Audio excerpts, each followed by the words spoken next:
안녕하세요 여러분, 요한계시록 18번째 시간입니다.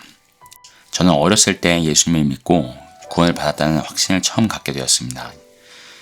그리고 나서 이제 이 구원의 확신이 흔들리지 않았냐, 많이 흔들렸죠.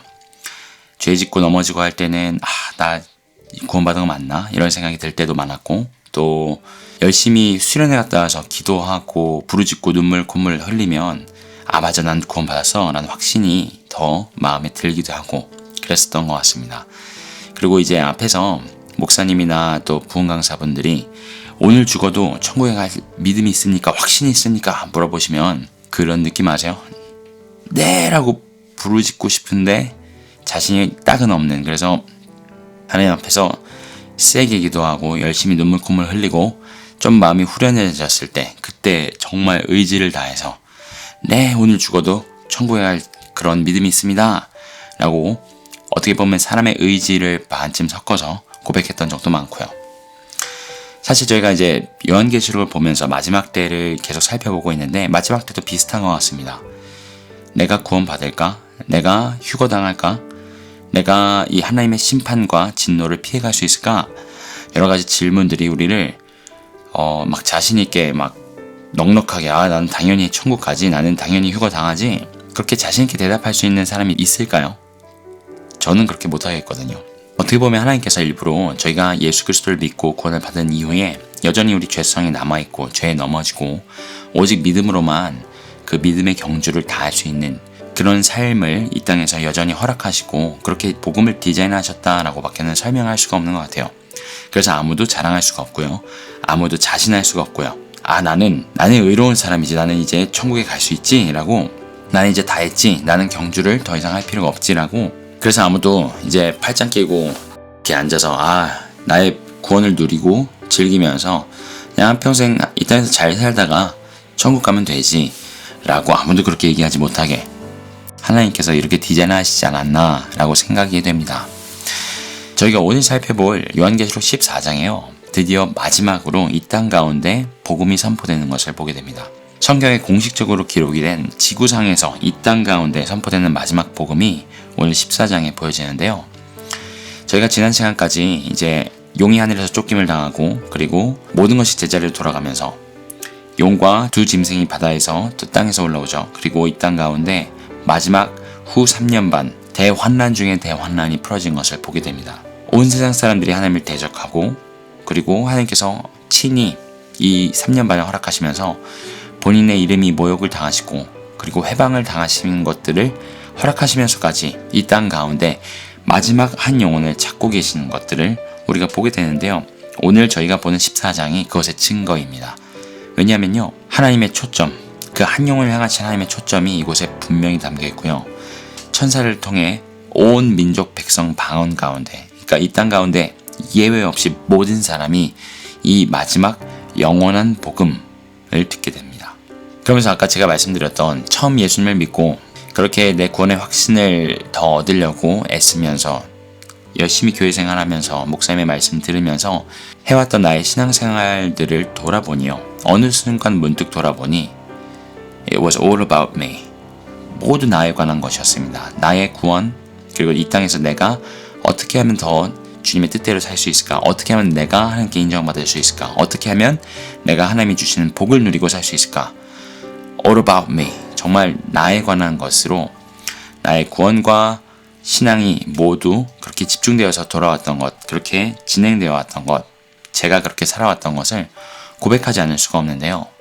이 하나님의 복음의 경륜의 다이내믹, 이 역동적인 그분의 복음의 경륜을 계속해서 말씀에서 발견을 하게 됩니다. 하나님께서 시대마다 민족마다 그분의 경륜을 정하시고요, 그분의 계획을 가지시고 하나하나 복음이 그 시대에 맞게 전달되게 하신 것들을 보면요, 참 감탄이 나올 수밖에 없고요. 그리고 이 마지막 때에 유대인들과 하셨던 그 약속을 지키시면서, 그리고 마지막으로 이 땅에 남은 자들, 마지막 그 출수에 참여할 자들을 향하여 끝까지 구원의 문을 열어두시고 이 일들이 이루어가시는 것들을 보면 그분 홀로 합당하신 것이 정말 맞구나. 내가 믿은 복음의 진리는 너무나 단순했는데 나는 그 이후로 나만 생각하고 나의 구원만을 생각하며 살아왔는데 그분의 시선은 모든 사람을 향해, 모든 민족을 향해, 모든 시대를 향해 계시는구나.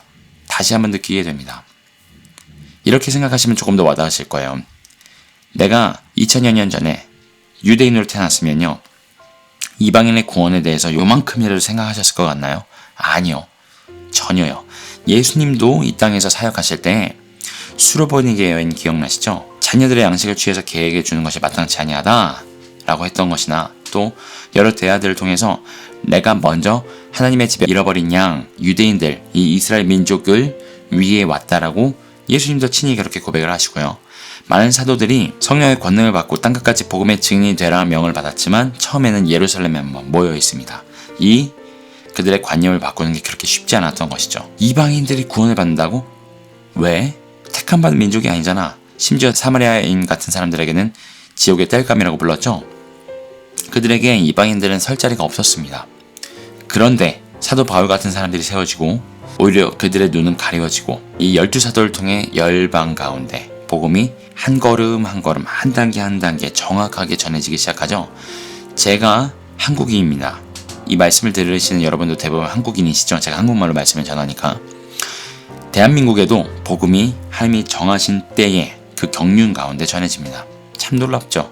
모든 민족마다 그 경계마다 하나님께서 정확한 타이밍과 경계를 정하시고 이 복음의 경륜을, 역사를 하나님의 계획 가운데 이루어 오셨다는 것이죠. 이 역학, 이 다이내믹, 이 역동적인 복음이요, 이 마지막 때에 유대인들과 마지막 남은 성도들에게 전해지는 것입니다. 그러니 나는 구원 받았어. 난 이미 구원 받았고 난 이미 휴가 받았을지도 몰라. 난 이 시간에 없을 거야. 이런 생각으로 그냥 참고만 하려고 보자, 이런 마음이 아니라요. 사도 바울이 내 친족 골육을 위하여 내가 끊어진 바 될지라도 내가 그들을 위하여 애끓는 마음이 있다고, 그들에게, 이 이스라엘 민족에게, 나의 백성인, 나의 혈육인 유대인들에게 그리스도 예수가 전해지기 위해서 내가 이방인의 사도로 부름을 받았다고 이야기했던 것을 기억해 보세요. 그가 목숨을 걸고 땅끝까지 복음을 전하려 나아갑니다. 그게 하나님께서 복음을 모든 사람에게 나눠주시는 아버지의 마음이에요. 그냥 특정 선교사님들, 목사님들, 특정 전도자들만 나가서 전도하고 복음을 전하고, 그건 특별한 사람들이 맡은 사명이 아니라요. 하나님의 복음 자체에, 저희가 받고 믿은 이 복음 자체예요. 그 복음이 전해지는 통로로서의 삶이, 그 복음이 땅끝까지 전해지는 하나님의 경륜이 함께 들어있다는 것입니다. 그러니 그렇게 복음을 전한 사도 바울이 이렇게 고백을 하죠. 내가 이렇게 복음을 전하고 날마다 나를 쳐서 복종케 함은 내가 복음을 전한 후에 버림받지 않게 하려 함이라. 내가 다른 어떤 것이 아니라 이 믿음의 경주 끝에 있는 면류관을 향해, 그 표대를 향해 달려간다 라고 또한 고백을 하는데요. 그것은 다른 것이 아닙니다. 하늘에서 천국에서 받을 큰 상을 이야기하는 것이 아니고요. 자기가 받을 영혼의 구원, 영원한 생명, 자기가 받을 생명에 대한 이야기를 계속해서 합니다. 여러분, 이 사도 바울이 받을 구원이 쉬워 보이세요? 그냥 수동적으로 단순하게 나만 생각하고 이 땅에서 그냥 잘 살다가 받을 구원으로 그렇게 보이세요? 그렇지 않죠? 또한 전혀 다른 면의 복음도 보여집니다. 십자가의 강도, 지난 시간에도 여러 번 말씀드렸는데, 이 강도는 한평생 자기 삶을 하나님 나라 관점에서 완전히 낭비했습니다. 오죽했으면 자기 삶의 끝에 십자가에 달렸을까요? 그 극형이라 그러죠. 정말 극악 무도한 죄인들에게만 주어지는 십자가형, 그 십자가 위에서 자기 삶을 마무리하게 되었는데요. 그 마지막 끝에 진심의 회개가 그를 부끄럽지만 구원합니다. 여러분, 복음은요, 그냥 공식처럼요, 예수 믿으세요? 예수님을 믿는다 입으로 시인할 수 있습니까? 마음으로 믿어 의에 이르고 입으로 시인하여 구원에 이르느니라. 이 말씀 가지고 구원 공식처럼 사연이 따라 읽고 예수님 이름으로 기도합니다, 아멘 하고 받는 것이 구원이 아니라는 겁니다. 성경 어디에도 그렇게 증언하고 계시지 않습니다. 그리고 저희가 오늘 살펴볼 이 마지막 영원한 복음 또한 저희에게 하나님의 그 구원 계획, 하나님의 복음의 그 경륜, 그분의 나라, 그것이 얼마나 다이내믹한가, 얼마나 역동적인가, 얼마나 하나님의 그 정확하신 경계와 계획 가운데 이루어지는가, 저희가 깨달은 만큼 그분의 합당하심, 그분의 그 복음의 놀라우심, 그 사랑의 경륜을 더 깊이 깨닫게 됩니다.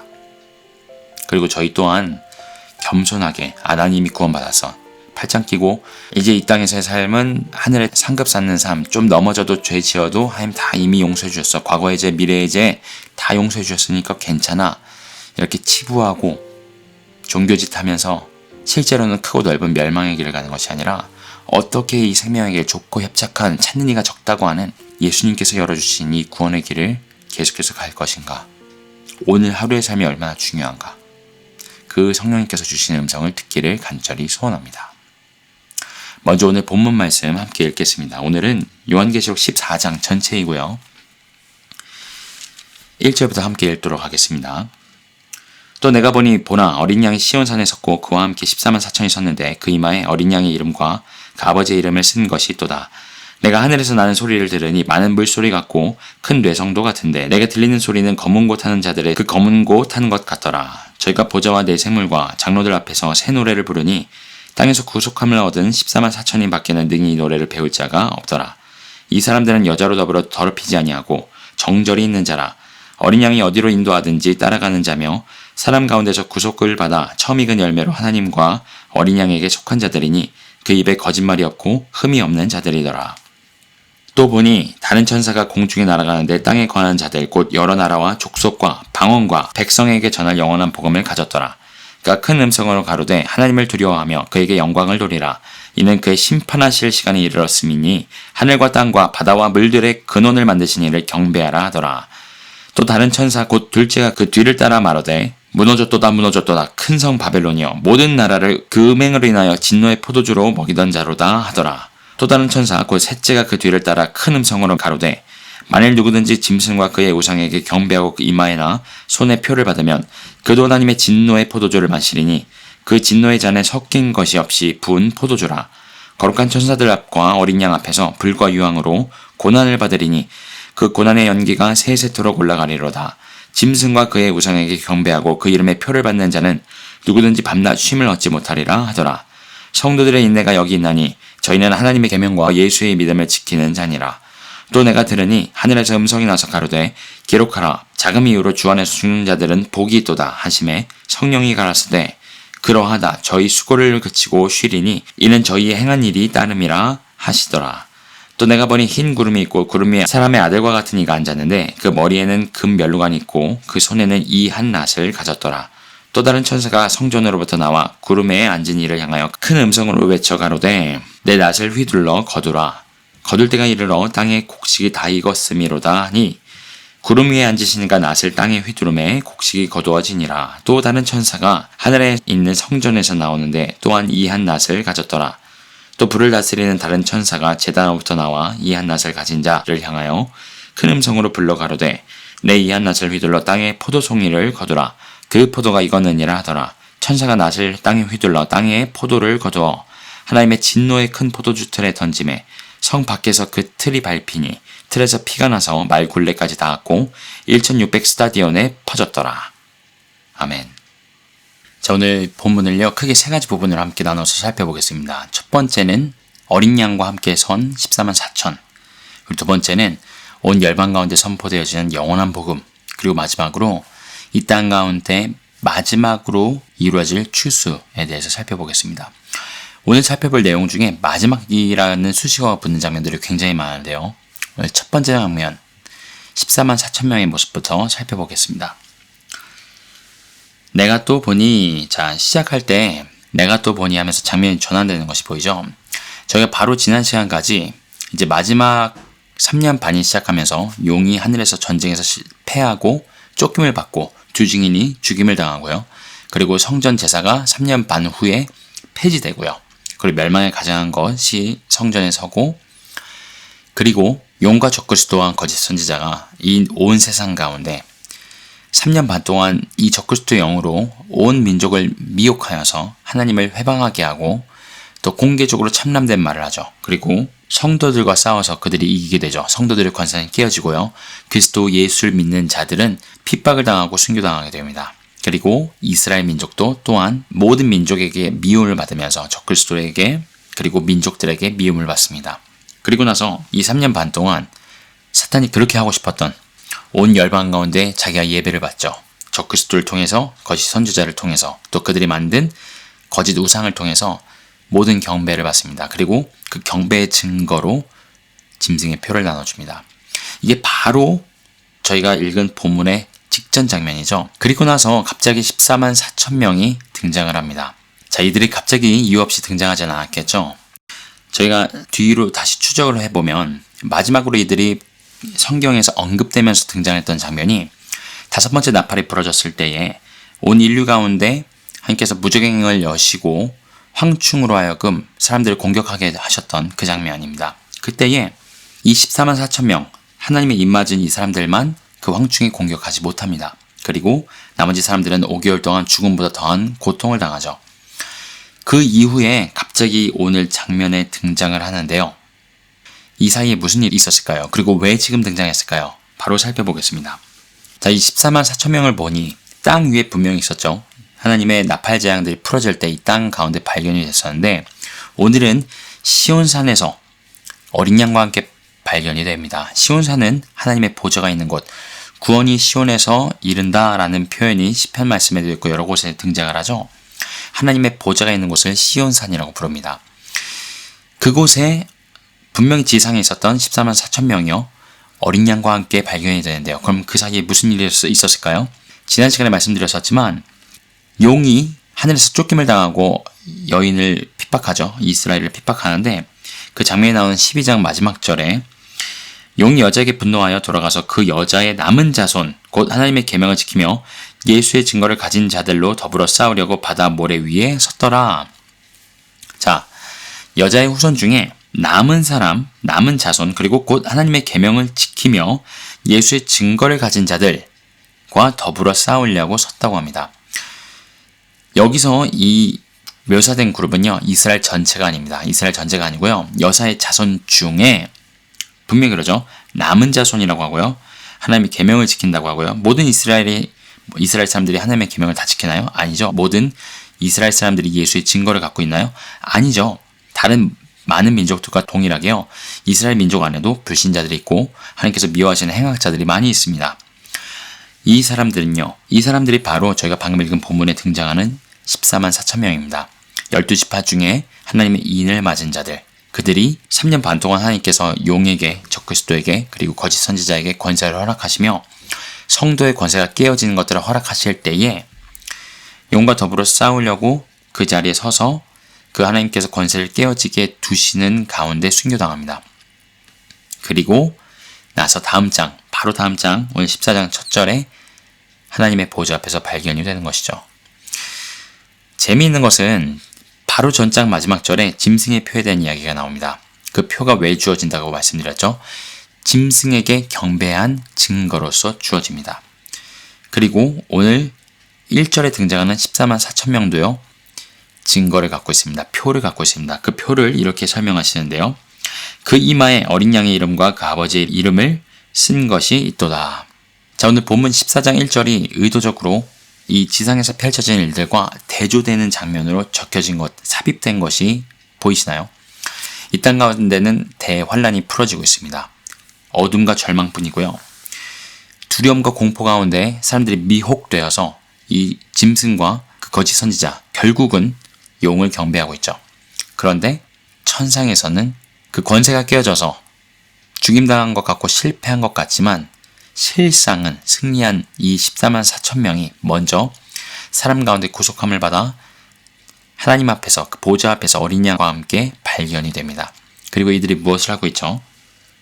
2절에 많은 물소리와 같고 큰 뇌성도 같은 그 소리, 검은 곳 하는 자들의 검은 곳 하는 것 같은 그 소리로 하나님을 예배하고 있습니다. 어린 양을 예배하고 있고요. 이 땅에 풀어지는 대환란과 짐승의 표와 죽음과 미혹, 그것과 정반대되게요. 순교를 통해서 하나님 보좌 앞에서 그분을 영원토록 찬양하는 기쁨과 승리와 하나님을 향한 경배가 울려 퍼지고 있는 것입니다. 저희가 요한계시록에 나오는 이 하나님을 향한 경배, 악장이라고도 표현을 전에 했었었는데 그게 처음에 이제 하나님의 보좌가 요한의 눈앞에 펼쳐질 때 처음으로 등장을 하죠. 전능하신 하나님, 회전하는 빛도 없으신 그 온전하신 하나님을 찬양하는 첫 번째 장면이 나왔고요. 그리고 그 악장이 끝나자 어린 양이 등장을 하십니다. 그 어린 양이 등장하실 때에 그 직전에 한힘 센 천사가 질문을 하죠. 누가 이 두루마기 인을 떼기에 합당하냐? 이 질문에 하늘 위에 하늘 아래 땅 아래 그 누구도 발견되지 않자 요한이 걱정하고 눈물을 흘릴 때에 장로 중 하나가 와서 울지 마라. 다윗의 자손이시고 유다의 사자이신 그분께서 기약대로 오셔서 죽으시고 부활하셔서 하나님의 어린 양이신 예수 그리스도께서 홀로 합당하시고 이 인을 떼시기에 합당하시다 라고 대답하며 두 번째 악장이 시작이 됩니다. 그리고 나서 인들이 떨어지죠. 그리고 다섯 번째 인, 여섯 번째 인까지 떨어지고 나서 7장에 이 14만 4천 명이 인을 받고요. 그리고 바로 다음에 능히 셀 수 없는 허다한 무리가 하나님의 보좌 앞에서 종려나무 가지를 들고 흰옷을 입고 구원하신 이미 보좌에 앉으신 우리 하나님과 어린 양께 있습니다 라고 외치면서 주님을 경배하는 장면이 나옵니다. 자, 이 장면을 세 번째 악장이라고 한다면요. 오늘은 네 번째 악장, 이 14만 4천의 하나님 향한 경배가 등장을 하는데요. 이들의 경배를 묘사하는 단어들이 굉장히 재미있습니다. 뭐라고 말씀하시냐면요. 저희가 보좌와 내 생물과 장로들 앞에서, 자, 이 장면 익숙하시죠? 하나님의 보좌가 있는 곳에 내 생물이 있고요. 장로들이 24장로들이 있고 또 천천만만의 천사들이 둘러쌌습니다. 그 가운데서 새 노래를 부르니. 자, 이전까지 불려졌던 노래랑은 전혀 다른 새로운 노래를 부른다고 합니다. 그쵸? 천사들이 불렀던 노래도 아니고요. 장로들이 불렀던 노래도 아니고요. 그리고 그 허다한 무리가 불렀던 노래와도 다릅니다. 왜냐하면 오늘 뭐라고 말씀하시냐면요. 땅에서 구속함을 얻은 14만 4천인 밖에는 능히 이 노래를 배울 자가 없더라. 자, 이 한 문장에 이들이 어디서 하나님의 보좌로 올려졌는지를 정확하게 말씀하고 계십니다. 이들이 땅에서 구속함을 얻었다. 땅에서 구속함을 얻은 14만 4천인 외에는 이 노래를 능히 배울 자가 없다. 이 노래를 배웠다고 합니다. 그쵸? 땅에서 구속함을 얻은 14만 4천 명이요. 이들 말고는 배울 수 없는 이 노래로 하나님을 경배하고 있는데 저는 이 장면을 보면요. 이 생각을 지울 수가 없습니다. 여러분의 경배도 저희의 경배도요. 누구도 흉내낼 수 없는 경배입니다. 그렇죠? 천사도요. 여러분의 경배, 저희의 경배를 흉내낼 수가 없습니다. 왜냐하면 용서받은 심령을 경험해 본 적이 없기 때문이에요. 저희도 천상에서 하나님을 예배하는 천사들의 경배를 흉내내거나 똑같이 할 수가 없겠죠. 그렇죠. 그들이 지어진 모습대로 하나님을 경배하고 있고요. 저희는 저희의 모습대로 경배하고 있는데요. 저희 안에서도 경배의 모습이 다 다릅니다. 제가 100년 전에, 200년 전에, 아니면 1000년 전에, 2000년 전에 태어났다면 하나님을 경배하는 모습이 다르겠죠. 지금처럼 드럼 치고 기타 치고 피아노 치면서 엄청난 음향과 이런 것들로 하나님을 경배하는 시대가 있었나요? 아니요. 불과 100년 전만 해도요. 그런 것들이 전혀 없었습니다. 교회에. 그저 최소한의 악기로 목소리만 주님을 예배하는 것. 그런 게 대부분이었고요. 또 이스라엘의 민족마다 하나님을 예배하는 모습이 다 다르죠. 그리고 오늘 등장하는 14만 4천 명은 그들만 하나님께 드릴 수 있는 새 노래를 땅에서 구속함을 받아 드리는 장면이 나옵니다. 그래서 홀로 경배받기에 합당하신 하나님, 그 하나님을 향한 수많은 악장들이 있는 경배가 완성되어 간다는 것들을 저희가 볼 수 있습니다. 마치 성경의 인물들이 다 다른 삶을 살고요. 어떤 사람은 평탄하게 살고, 어떤 사람은 험난 인생을 살고, 어떤 사람은 순교하고요. 어떤 사람은 평안하게 잠들고요. 어떤 사람은 전도자로, 어떤 사람은 믿음의 선진으로, 어떤 사람은 포로 생활에서, 어떤 사람은 왕으로, 아니면 이름 없는 한 명의 그리스도인으로, 한 명의 하나님의 자녀로, 여러 모습으로 여러 시대 가운데 살았던 사람들이 모두 하나님을 자기의 삶으로 경배해냅니다. 그리고 오늘 14만 4천 명이 보여주는 것처럼요. 저와 여러분의 경배가 포함되어서 그 구속함을 입은 모든 사람들이 그 보좌 앞에서 완벽한 하모니를 이루어 우리 하나님께 그리고 우리 주 예수 그리스도께 경배하는 그날이 오늘 예고편처럼 보여지는 것이죠. 이들은 이들만 배울 수 있는 노래로 그분을 예배하고 있죠. 저와 여러분도요. 누가 제 삶을 대신 살아줄 수 없습니다. 제가 이제 말씀을 전하다 보면 여러분들이 댓글로 기도 제목을 나누시는 일들이 종종 있거든요. 그래서 제가 읽으면서 같이 기도를 하는데 제가 기도를 할지언정 제가 혹은 다른 사람이 여러분의 상황을 대신해 줄 수는 없습니다. 그렇죠? 그 상황 가운데 믿음으로 반응하고 그 삶에서 아무리 어렵고 핍박이 있고 어려움이 있고 연약함이 있더라도 그 가운데서 믿음으로 뚫고 나가며 드리는 그 삶의 예배는 여러분 한 분 한 분만 드리실 수 있는 예배입니다. 그리고 그 예배 하나하나가 모여서 그분께 온전히 드려진다는 것. 전 너무 생각하면 아름답고 영광스럽습니다. 이런 부족하고 아무것도 드릴 것이 없는 제 삶의 이 상하고 통해하는 심령과 수많은 연약함이 있는 제 삶의 예배를 하나님께서 그렇게 기뻐 받으신다는 거. 여러분의 예배를 그렇게 기뻐 받으신다는 거. 그리고 그 예배들이 모두 연합하여서 우리 주 하나님, 한 분이신 아버지 하나님과 우리 어린 양이신 그리스도 예수를 예배한다는 거. 얼마나 영광스럽고 놀라운지 모릅니다. 그냥 아름다운 소리를 내고 악기를 잘 연주하고 그런 차원이 아니죠. 어떤 스타일로 주님을 예배하느냐 그런 차원도 아니고요. 내 삶이, 내 믿음이 그대로 녹아서 드려지는 이 경배가 하나님 앞에 올려지는 것들을 오늘 장면을 통해서도 살펴볼 수 있습니다. 자, 이들을 묘사하면서 이 사람들은 여자로 더불어 더럽히지 아니하고 정절이 있는 자라. 어린 양이 어디로 인도하든지 따라가며 사람 가운데서 구속을 받아 처음 익은 열매를 하나님과 어린 양께 속한 자들이니. 자, 먼저 이들은 여자로 더불어 더럽히지 않았다고 합니다. 이 여자가 결혼을 하지 않았거나 또 여자와 잠자를 하지 않았다 라는 의미에서 여자와 더불어 더럽히지 않았다라는 의미로 쓰여졌다고 보기는 어렵습니다. 왜냐하면 14만 4천 명을 모두 남자라고 묘사한 장면이 없거든요. 그리고 이들의 아이덴티티는요, 정체성은 사람 가운데서 구속을 받아 처음 익은 열매로 하나님과 어린 양에게 속한 자들이다 라고 말씀하시는데요. 여러분 아시겠지만 남자보다 여자분들이 하나님을 믿는 비율이 높습니다. 그냥 통계적인 사실이긴 하지만요. 그런 것물로만 보아도 이들이 그냥 남자고 여자를 육체적으로 가까이 하지 않았다라는 의미로 보기는 어렵고요. 요한계시록에 등장하는 음녀가 있습니다. 저희가 이제 앞으로 살펴볼 바벨론의 멸망과 함께 등장하는 음녀의 심판이 나오는데요. 그 음녀, 이 음녀와 더불어 더럽히지 않았다고 보는 것이 맞습니다. 세상과 더럽히지 않은 것이고요. 세상의 주관자인 이 용, 그리고 이 음녀, 많은 민족과 왕들과 나라들을 꿰어서 음행하게 하였던 이 음녀와 더불어 더럽히지 않았다는 거죠. 바꿔 말하면 본인들의 믿음을 타협하지 않았다는 것이고요. 이 세상 그 어떤 것과 그리스도 예수를 바꾸지 않았다는 것입니다. 그 말씀이 이렇게 표현이 되죠. 정절이 있다. 정절이 있다라는 거 문제적으로는 처녀라는 뜻입니다. 바꿔 말하면 그 믿음을 한 번도 타협한 적이 없다는 것이죠. 어린 양이 어디로 인도하든지 따라가는 자며 사람 가운데서 구속을 받아 처음 익은 열매로 하나님과 어린 양에게 속한 자들이니. 여기 보면 처음 익은 열매로 사람 가운데서 구속함을 받았다는 표현이 나오는데요. 이들이 유대인인 것을 저희가 전에 살펴보았죠. 각 지파마다 22,000명씩 14만 4천 명이 인치심을 받는데요. 예수님께서 생찬하신 이후에 그렇게 오랜 기간 동안 인류 역사 가운데 하나님께서 온 민족 가운데 복음이 전파되도록 허락하신 은혜의 때가 지나가는 동안 유대인들의 눈이 가리워졌었죠. 그 중에서 이 가리워진 유대인들 중에 처음으로 하나님 기준에 인치심을 받고 너는 내 것이다.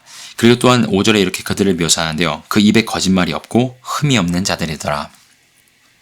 저는 이 말씀이 굉장히 중요하다고 생각을 하는데요. 거짓말을 안 하는 사람 없습니다. 그렇죠? 태어나서 거짓말을 안 한 사람이 있을까요? 그렇지는 않죠.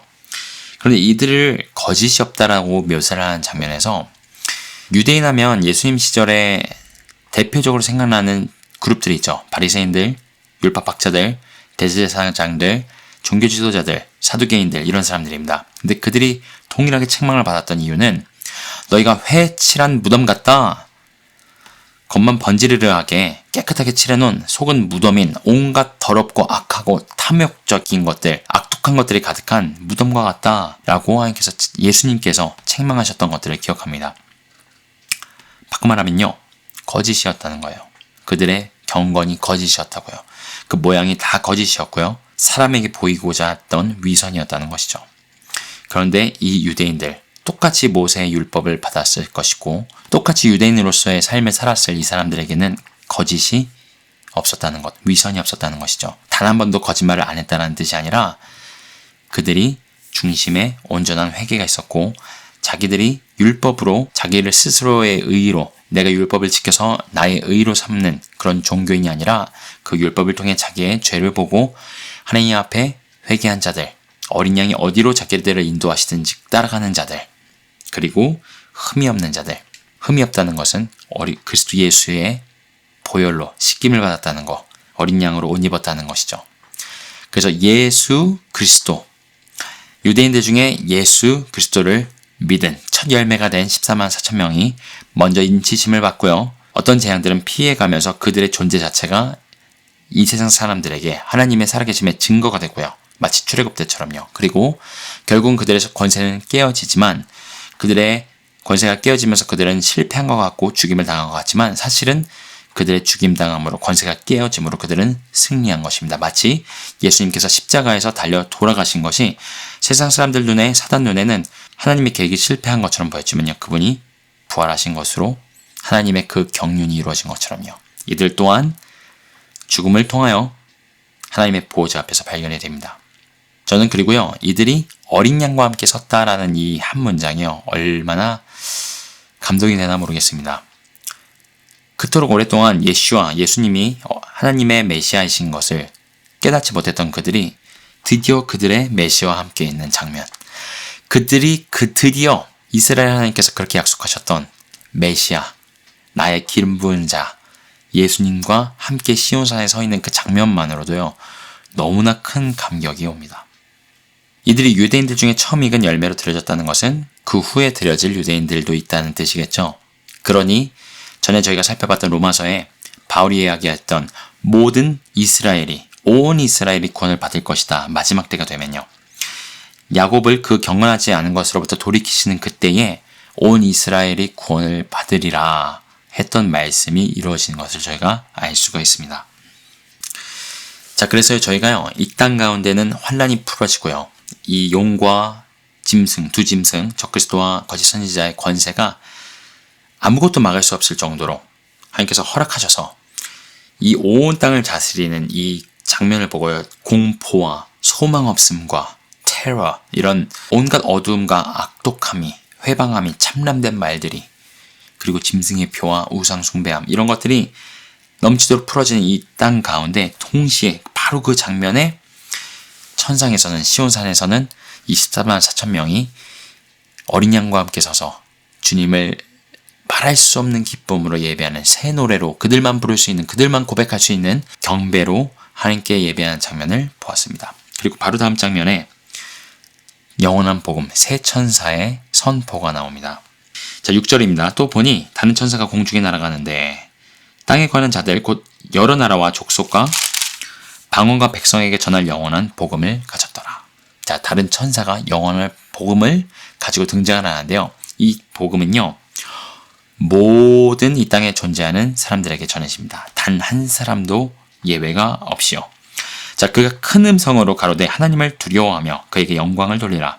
정말 천사가 날아가면서 문자적으로 모두가 들을 수 있게 어마어마한 음성으로 이야기했을지 모르지만 확실한 것은 이 천사가 직접 모든 민족에게 복음을 전합니다. 단 한 사람도 예외 없이요. 아무도 핑계할 수 없겠죠? 그 내용의 첫 번째입니다.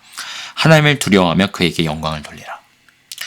이는 그의 심판하실 시간이 이르렀음이니 하늘과 땅과 바다와 물들의 근원을 만드신 이를 경배하라 하더라. 아멘. 이 땅 가운데 사람들이 하나님을 두려워하고 있나요? 아니요. 하나님을 회방하고 있습니다. 무신론이요? 아니요. 유신론이요. 하나님의 계심을 인정하는데요. 인정하면서 하나님을 회방합니다. 수많은 징조들을 봤고요. 하늘의 권능들이 흔들리는 것들을 봤고요. 인재앙, 나팔재앙이 풀어지면서 온갖 자연 만물과 이 땅의 민족들과 사람들이 어마어마한 재앙들로 하나님의 심판의 예고편들을 경험하는 것들을 보았습니다. 이들이 직접 경험했습니다. 그럼에도 불구하고 그 마음에 회개하기를 싫어하고 여전히 악독과 술수와 거짓과 탐욕과 여러 가지 그 죄악들을 더 사랑하며 결국은 그들이 그렇게 원했던 용, 사탄, 그리고 그의 꼭두각시들인 적그리스도와 거짓 선지자들에게 경배하며 그들을 순종하며 그들을 환영하는 이 땅의 사람들을 저희가 보았죠. 이 마지막 영원한 복음의 내용이 이렇습니다. 하나님을 두려워하라. 그리고 그에게 영광을 돌리라. 여러분, 저희가 복음을 전할 때 보통 어떻게 복음을 전하죠? 저희가 보통 복음을 전할 때는 죄가 어떻게 하나님과 우리 사이를 가리웠는지, 그래서 우리가 태어날 때부터 죄인이 되었고 이 죄를 우리 스스로 해결할 수가 없어서 하나님께서 독생자 예수 그리스도를 우리를 위해 보내셔서 그를 믿는 자마다 멸망치 않고 영원한 생명을 얻게 하셨다. 그래서 이 복음을 받아들인 자들은 자기 죄를 회개하고 죄로부터 돌아서고 내가 죄인인 것을 하나님 앞에 인정하고 철저하게 회개하며 그분만을 신뢰하고 그리스도 예수의 그 은혜의 복음을 받아들이면 그분의 십자가의 공로로 나의 죄가 다 씻김을 받고 죽음에서 생명으로 심판에서 구원으로 우리의 영원한 운명이 바뀐다. 이렇게 복음을 전합니다. 그렇죠? 그런데 이 마지막 때에 선포되는 영원한 복음은요. 이 영원한 복음이라는 표현 자체가 성경에 단 한 번 나옵니다. 이 요한계시록 이 본문에요. 이 복음의 내용이 조금 다릅니다. 예수님에 대한 이야기는 없고요. 하나님을 두려워하라 라고 이야기하죠. 그리고 그에게 영광을 돌리라. 하나님을 두려워하고 영광을 돌리라는 복음을 전합니다. 여기서 저희가 처음에 말씀드렸던 그 복음의 경륜, 다이내믹스를 살펴볼 수 있는데요. 구약에 있었던 인물들은 믿음으로 구원을 받았나요? 아니면 행함으로 구원을 받았나요? 모두가 믿음으로 구원을 받습니다. 대표적인 인물이 아브라함이 있죠. 아브라함이 하나님의 약속을 받고 그것을 믿습니다. 그 믿음을 하나님께서 언제 인정하시냐면 그가 행했을 때요. 그가 독자 이삭을 바쳤을 때에 내가 이제 네가 나를 경외하는 줄 알겠다라고 말씀하시면서 그의 믿음을 인정하십니다. 그러면 이게 행함이 먼저냐 믿음이 먼저냐 그걸 이제 신약에서 풀어서 설명해 준 본문이 있는데 아주 간략하게 명쾌하게 정리를 합니다. 그의 행함 자체가 믿음이었다는 거죠. 아브라함이 저희가 잘 알고 있는 것처럼 예수님을 믿습니다. 예수님이 나의 구원자시고 그분이 나를 위해 십자가에 돌아가셨습니다. 라고 고백할 수 있었을까요? 당연히 없죠. 왜냐하면 예수님이 아직 오시지 않으셨으니까요. 예수님보다 전에 살았던 인물이지 않습니까? 하나님께서 동일한 하나님의 기준을 가지시고 사람들을 구원하시는데요. 저희가 보기에는 그 복음의 경륜이 그렇게 단순하지 않다는 거예요. 그것을 판단하시는 하나님께는 아주 명확합니다. 하나님이 보시기에는 아주 명확하게 보인다는 거예요. 그런데 저희 구원을 받는 저희 입장에서는요. 저 사람은 종교의 모양이 있어. 저 사람은 신앙의 고백이 있어. 저 사람은 행함이 있어. 저 사람은 열심히 있어. 여러 가지를 섬겨. 여러 가지 저희만의 기준과 경험과 생각들로 나를 판단하고 다른 사람들을 판단하는데 판단의 주체는 하나님이시라는 겁니다. 그리고 오늘 저희가 방금 살펴본 이 마지막으로 선포되는 영원한 복음, 모든 민족에게 선포되는 이 복음의 내용은요. 하나님을 두려워하라. 그에게 합당한 경배를 돌려라. 그리고 뭐라 그러죠? 하늘과 땅과 바다와 물들의 근원을 만드신 이를 경배하라. 이 말씀이 이 선포가 얼마나 와닿았을까요? 왜요? 하늘과 땅과 바다와 물의 근원들이 다 흔들렸으니까요. 지난 3년 반 동안요. 모든 근원들이 다 흔들렸습니다. 그리고 그 근원들이 흔들리는 것들을 통해서 누군가는요. 이 모든 것들을 지으신 분이 계시고 이 모든 것들이 흔들리는 것, 모든 근원들이 흔들리는 것들을 통해서 이분이 나한테 말씀하고 계시는구나 라는 것들을 깨달은 자들이 있었을 겁니다. 하지만 정신 차리고 보니 용이 이 땅에 내려와 있고요. 두 짐승이 이 땅을 다스리고 있고요. 그리고 자기들에게 경배하지 않으면 누구든지 목을 베고 있는 상황입니다. 근데 여기서 이 복음의 내용이 뭐라고요?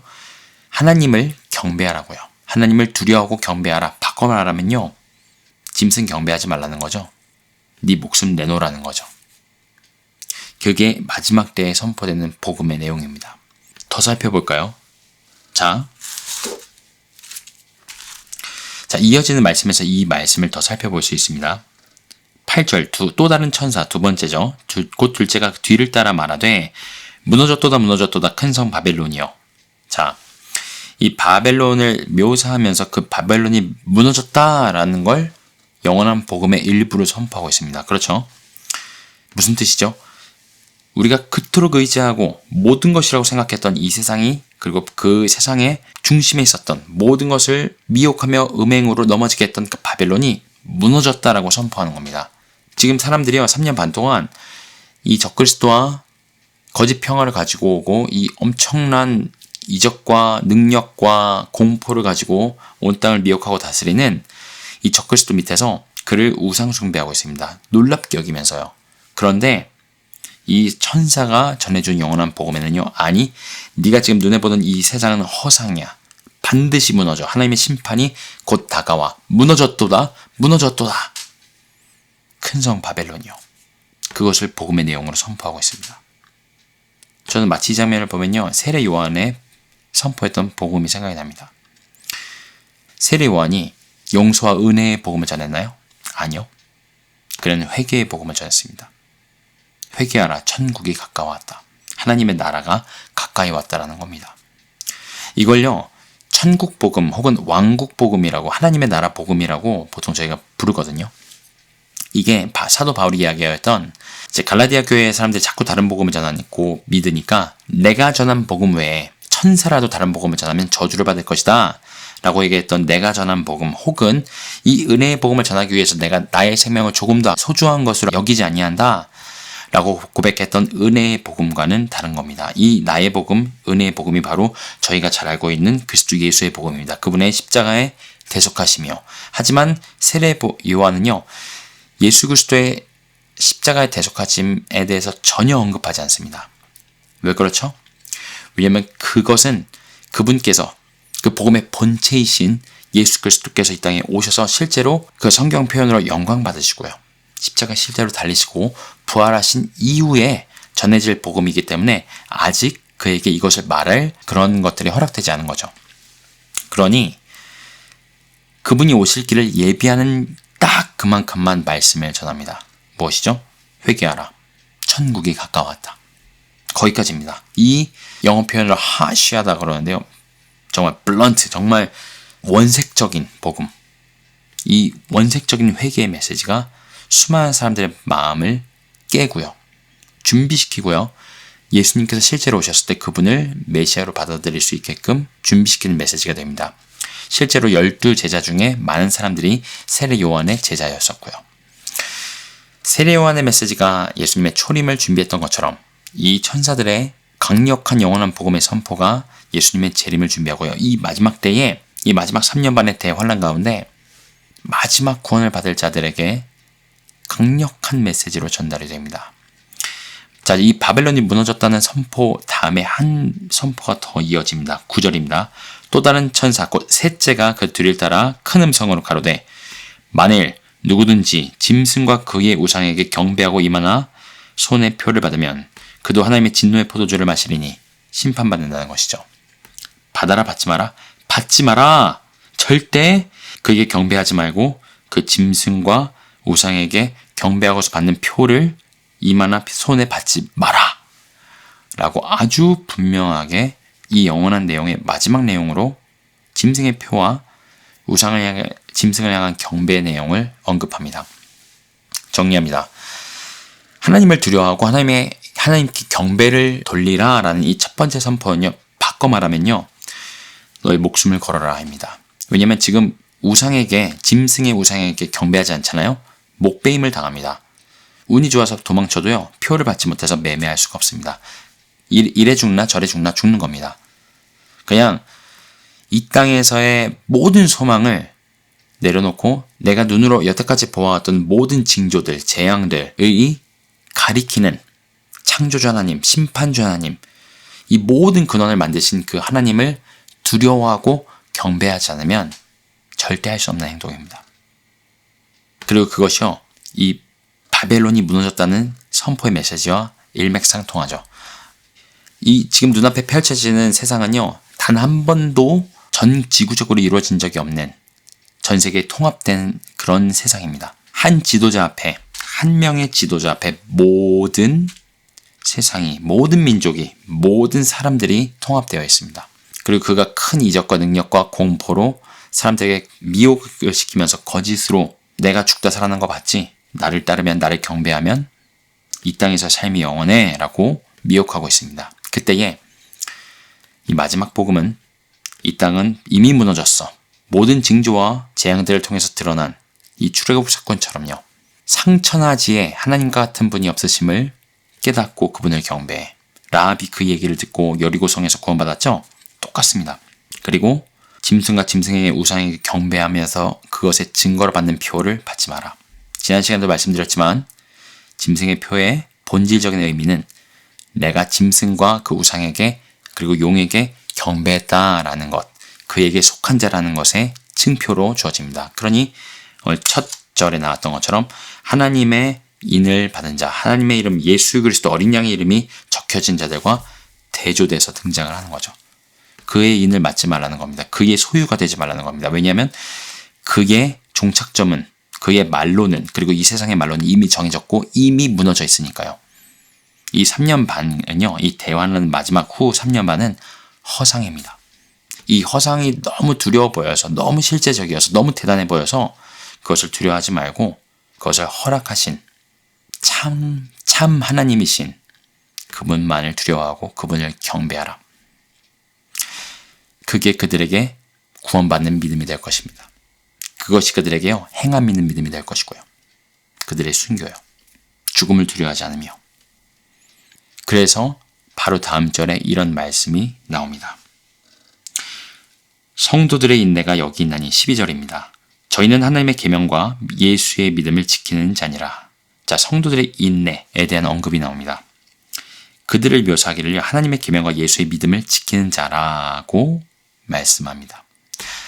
감사하게도요, 이 영원한 복음의 내용을 듣고 목숨을 버리면서까지 하나님의 경배하는 자들, 짐승에 경배하지 않고 표를 거부한 자들을 예수의 믿음을 지키는 자라고 인정해 주십니다. 하나님 분명히 말씀하셨죠. 내 아들 그리스도 예수를 통하지 않고는 아무도 나한테 올 수 없다. 이들의 이 행함이요, 마치 아브라함이 예수님이 오시기 훨씬 전에 자기 독자 이삭을 바치면서 하나님 앞에 그 믿음이 인정받았던 것처럼요. 그리고 제가 계속 말씀드렸지만 이 마지막 때는요, 모든 사람의 믿음을 테스트하시는 하나님의 분명한 의도가 있는 기간입니다. 13절입니다. 또 내가 들으니 하늘에서 음성이 나서 가로되 기록하라. 자금 이후로 지금부터 주 안에서 죽는 자들은 복이 있도다 하심에 성령이 가라사대 그러하다. 저희 수고를 그치고 쉬리니 이는 저희의 행한 일이 따름이라 하시더라.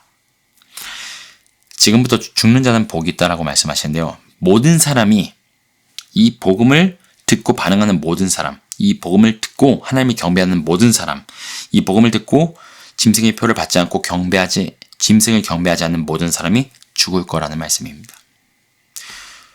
마지막 순교를 허락하신다는 거죠. 그리고 이게 바로 추수의 내용입니다. 저희가 조금 이따 더 살펴볼 거고요. 이들을 복이 있다라고 말씀하시는데요. 그 이유를 그들이 그 수고를 그치게 되기 때문이라고 말씀하십니다. 이 대환란 기간이 얼마나 intense, 얼마나 견디기 힘들지 조금 저희가 상상할 수 있죠. 그래서 오히려 그들이 주 안에서 잠자는 것, 그들이 자기의 수고를 그치는 것, 그것이 그들에게 복이 될 거라고 말씀하시고요. 그들의 행한 일이 따름이라 그들을 따라갈 것이다 라고 바꿔 말하면요. 그들의 행함은 뭐죠? 짐승과 우상을 거부하고 표를 받지 않고 회개하는 마음으로 하나님만을 두려워했던 것, 모든 창조의 근원이신 하나님을 두려워한 것, 그 행함이요. 그들을 따라간다. 그들을 대변한다. 그들에게 하나님께서 인정하신 믿음으로 드러나게 한다라는 뜻입니다. 자, 마지막으로 세 번째 장면, 추수, 마지막 추수를 봅니다. 여러분 참고로요, 이 추수가 일어나면서 마지막으로 예수님이 재림하시는 장면까지 약간의 시간차가 있습니다. 무슨 뜻이냐면요, 영적인 현실로서는 이미 하나님께서 양과 염소를 알곡과 가라지를 가리시는 게 끝났다는 그 선포예요. 그리고 영적인 현실에서는 이미 추수가 끝났다는 겁니다. 마치 아까 무너졌도다 바벨론이요. 이미 바벨론은 무너졌습니다. 아직 3년 반 동안 발악을 하고 있는데요. 사탄도 적그리스도도 그리고 음녀도요. 바벨론도 이미 무너졌습니다. 이미 심판을 받았습니다. 그게 7째 나팔이 부러졌을 때 기억나시죠? 그분의 나라가, 예수 그리스도의 나라가, 세상 나라가 그분의 나라가 되어서 영원토록 왕노를 하실 것이다. 그 선포가 이루어졌을 때 이미 영적인 현실로는 이루어진 겁니다. 그것이 이루어지는 시간이 총 3년 반, 이 땅 가운데 이루어지는 시간이 3년 반 동안 이루어지는 것 뿐이지 영적인 현실은 이미 이루어졌다는 것이죠. 이 마지막 추수도 마찬가지입니다. 이 시점을 통해서 더 이상 앞으로 구원받는 사람이 없다라는 뜻이 아니고요. 예수님이 재림하시는 장면까지 남아있는 유대인들이 있습니다. 그들 구원받나요? 받습니다. 근데 그들을 가르시는 기준은 이미 결정이 났다는 거예요. 자, 읽어봅니다. 또 내가 보니 흰 구름이 있고 구름 위에 사람의 아들과 같은 이가 앉았는데 그 머리에는 금면류관이 있고 그 손에는 이 한 낫을 가졌더라. 자, 보통 천사는 천사라고 묘사한다고 말씀드렸죠. 천사가 아닌 흰 구름 위에 사람의 아들과 같은 이가 앉았는데, 사람의 아들과 같으니 사람의 모습을, 천사가 아닌 사람의 모습을 하고 계신 분이 계시다고 합니다. 그분은 금면류관을 쓰셨고 손에 날카로운 날카로운 낫을 가졌다고 묘사하고 있는데요. 이 모습에서 예수님의 모습을 볼 수 있습니다. 이분이 예수님이다 라고 단정지어서 말씀드릴 수는 없지만 예수님을 예표하는, 그리고 예수님이라고 보아도 무방한 분께서 또 다른 천사의 선포 가운데 그 낫을 이 땅 가운데 휘두르십니다. 왜냐하면 이분이 휘두르시고 거두어지는 그 마지막 추수가 알곡입니다. 자, 땅의 곡식이 다 익었음이로다 하니 구름이 앉으신 이가 낫을 땅에 휘두름에 곡식이 거두어지니라. 자, 이 장면이요, 예수님이 그렇게 많이 천국 비유를 통해서 말씀하셨던 그 장면입니다. 알곡과 가라지를 추수 때까지 그냥 두어라. 왜냐하면 가라지를 뽑다가 알곡도 다칠까 뽑힐까 함이라 하시면서 끝까지 두셨다가 마지막에 알곡과 가라지를 나눠서 뽑으시죠. 추수하시죠. 그리고 알곡은 곳간에 두시고 가라지는 태우십니다. 이 비유가 계속 나와요. 양과 염소를 가르치고 바다에서 물고기 잡았는데 좋은 물고기는 킵하시고 나쁜 물고기는 바다에 던지라. 이 마지막 장면, 이 영적인 현실, 이 땅에 앞으로 풀어질 마지막 추수의 영적 현실이 오늘 묘사가 되어 있습니다. 그리고 마지막 추수를 직접 하시는 분이 예수님이십니다. 그리고 또한 포도의 추수가 이어지는데요. 자, 또 다른 천사가 하늘에 있는 성전에서 나오는데 또한 이 한 낫, 날카로운 낫을 가졌더라. 불을 다스리는 천사가 제단으로부터 나와 이 한 낫을 가진 자를 향하여 큰 음성으로 불러 가로되 너의 낫을 휘둘러서 포도송이를 거두라. 포도가 익었다. 자, 이 마지막 추수에 극명하게 곡식과 포도가 거둬지는데요. 곡식은 마지막으로 이 영원한 복음을 듣고 예수의 계명을 지키고 지금으로부터 죽임을 당하는 모든 성도들 복이 있다고 말씀하신 이 추수가 이루어진 것이고요. 이 포도는 그 나머지 끝까지 회개하지 않고요. 끝까지 자기들이 속한 사탄과 적그리스도와 거짓 선지자 그들을 경배하는 그들의 무리, 결국은 이들이 거두어지고요. 하나님의 진노의 포도주 틀에 던져집니다. 그 포도주 틀이 밟히는데요. 틀에서 피가 나서 말 굴레까지 닿았고 1600 스타디온에 퍼졌더라. 이스라엘 백성들은요, 이 문화를 정확하게 알고 있습니다. 왜냐하면 이 포도를 거둬서 한 해 수확기 때에 온 마을 사람들이 다 모여서요, 포도주 틀에 넣고 다 같이 이 포도를 밟았다고 해요. 그러면 그 포도즙이죠. 즙이 온 옷에 다 튀어서 하얀 옷이 새빨갛게 되었다고 해요. 이게 예수님의 재림하시는 장면이 구약에 예언된, 묘사된 장면에 그대로 등장을 합니다. 그분의 옷이요, 멀리서 보니 그분의 옷이 흰 옷이 아니고 빨간 옷을 입고 오시는 거예요. 왜냐하면 그분께서 그분의 대적들을 밟으시면서 그 피가 그분의 옷에 튀었기 때문입니다. 하나님의 심판을 마지막으로 수행하시는 심판주로 예수님께서 재림하실 그때에 일어날 일이고요. 그것의 영적인 현실이 오늘 이 포도의 추수 그리고 포도즙 틀에 던지어져서 밟히는 모습으로 등장을 합니다. 저희 오늘 말씀을 마무리하면서요, 이 천사가 선포했던 영원한 복음의 내용이 저에게 어떤 메시지를 전해주는지 성령의 음성을 듣기를 원합니다. 이건 마지막 때에 선포될 복음이고, 나는 예수님이 있으니까, 나는 예수님의 구속하심을 믿고 종교의 모양도 있고 입으로 시인도 했으니까 나는 구원받았어 라고 이야기하기 전에요, 이 믿음이 진짜인지 진위를 판단하시고 말씀하시는 주체가 저희 자신이나 우리 목사님이나 주위 성도분들이 아니라 하나님 그분이신 것을 저희가 기억하기 원합니다. 오늘 내용을 아주 명쾌하게 살펴보면요, 내가 정말 하나님을 두려워하는가 아니면 하나님 외에 다른 것을 두려워하는가가 우리 삶에 그대로 드러납니다. 여러분, 무엇이 여러분을 걱정시키시나요? 무엇 때문에 안달하시나요? 무엇 때문에 밤잠 못 이루시고 오늘 하루를 살아가면서 내가 정말 하나님만을 두려워한다면요, 이 땅에서 되어지는 일들 내 삶과 개인의 가정의 문제들, 앞으로 진로에 대한 걱정들, 또 관계의 문제들, 경제적인 문제들, 수많은 것들 있잖아요. 우리를 염려하게 하는 세상의 염려들. 그게 다 우리가 그것을 두려워한다는 증거거든요. 이게 이 영원한 복음이 마지막 때에 있을 사람들에게만 필요한 복음이라고 치부하지 마시고 세례요한이 회개하라 선포하면서 예수님의 처음 오심을 예비하였던 것처럼 이 마지막 천사가 이 영원한 복음을 선포하는 때가 오기 전에요. 저희 마음을 먼저 점검했으면 좋겠습니다. 안 그러면요. 저희 생전에 예수님이 오시든 오시지 않든 저희가 예수님 앞에 서겠죠. 그분의 엄중하신, 공의로우신, 정확하신 그 기준으로 우리의 믿음을 저울질하실 것이거든요. 그 다림줄로 우리의 믿음을 재보실 것이거든요. 이렇게 하나하나 말씀하시는 것들이 우리한테 기준이 되어야 될 줄 믿습니다. 사람 이야기한 거 내 스스로 판단한 거 말고요. 내가 정말 그분만을 두려워하는가? 그러면 세상 것들이 두렵지 않고 사람이 두렵지 않고 염려되지 않을 것입니다. 그리고 바벨론이 무너졌다는 사실 여러분 실감하며 사시나요? 아니면 여전히 이 땅의 것들이 너무나 갖고 싶고 너무나 내 삶에 중요하고요. 큰 포션이고요. 더 갖고 싶어서 저거 없으면 큰일 날 것 같아서 비교하고 아쉬워하고 상대적으로 박탈감을 느끼고 주님 사랑합니다, 믿습니다 라고 말은 하는데 불만과 불만족이 있고요. 나는 왜 이렇게 지어졌을까? 나는 왜 이거밖에 안 될까? 내 삶은 왜 이럴까? 라고 풀리지 않는 낮은 자존감과 쓴뿌리와 불신앙과 그런 모습이 있다면요. 이 음성을 두렵고 떨림으로 들으시기 바랍니다. 무너졌도다, 무너졌도다, 바벨론아. 저희가 살아가는 이 땅은요, 이미 영적인 현실로 무너져 있습니다. 어떤 사람들이 이야기하는 것처럼 마지막 때에 그리스도인들이 이 세계를 뒤집고 온 세상이 복음화되는 거예요. 그런 내용이 성경에는 없습니다. 성도의 권세는 깨어집니다.